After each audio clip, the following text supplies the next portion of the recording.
Hi there, welcome to JB's Track Tips.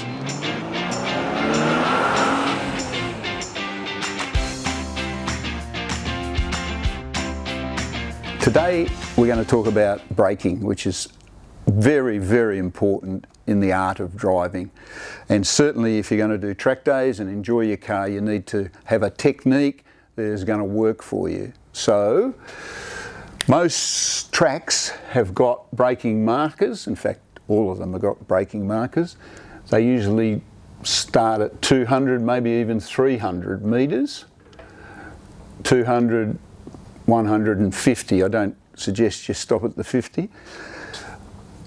I always try, when I'm in a new track, I start out, like I brake early, because if you brake correctly and you brake early, you'll pull up too quickly, and then it allows your brain to realise that you can actually go a bit deeper. So this is an exercise that takes a while. It takes a few laps. It might take all day, but you're not going to do it on the first lap.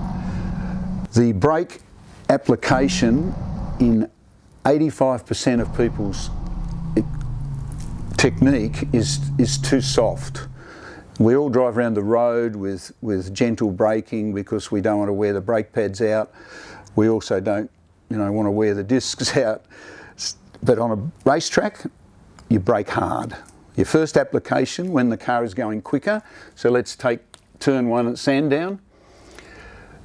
Say your car is doing 200 kilometres an hour, which could easily do. The highest brake pressure is at the start of the stop. So let's call it 200. Your brake pressure, if we're looking at it here, if you had data in your car like supercars have, or GT cars, your brake pressure goes up like that. So there's no brake and then straight up to a peak. And it's hard, I mean hard. You push it, you don't just pat it.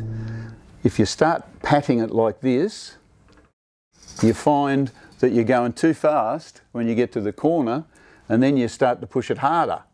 And that induces understeer, loss of control sometimes. So first pressure is very high, and then you try and hold the pressure across the stop. You won't be able to because your leg won't be that strong, but you hold the pressure as much as you can, and then you start to taper it off as you get down here and you start to get to your turn-in point. So your brake pressure looks like this.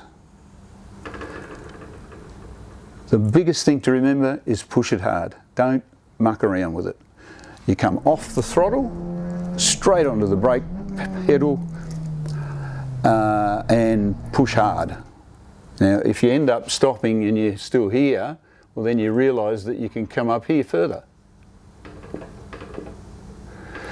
Also, in a braking situation, there are really good brake pads available for most cars, road cars.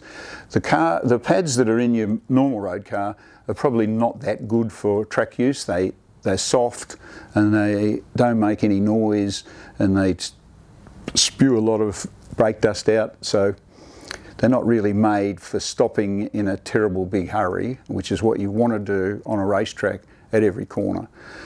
So I'd suggest, if you're going to do a few track days, and there are around the country, there's lots of opportunities to do this, take it to a specialist, try and get some good brake pads and have your fluid changed probably after every track day, so it's ready for the next one.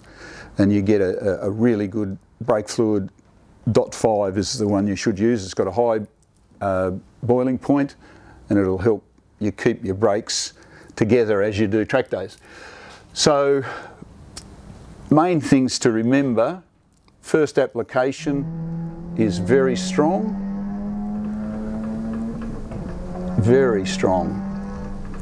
and then you taper off as you get closer to the corner, because the speed will come down quite quickly, so you don't have to hold the pressure that long.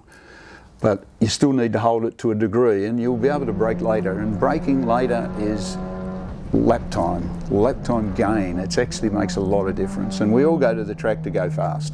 No one's any different. If you don't want to go fast, don't go to the track. Most modern cars have got ABS. Now, it varies in the quality of it from car to car, but you know, if you've got a late-ish model car, the ABS is very good, and it's there to stop your locking wheels. That's why you can launch into the brake pedal very, very strongly on your first application, because the ABS won't lock the wheels. If you happen to have you know, an old race car or something that hasn't got ABS, well, it's a different matter. You need to have a gentle foot and sensitivity, but the ABS is there for a reason, and it's very good, and you use it. Thanks for watching JB's Track Tips. Enjoy your track day. Be safe.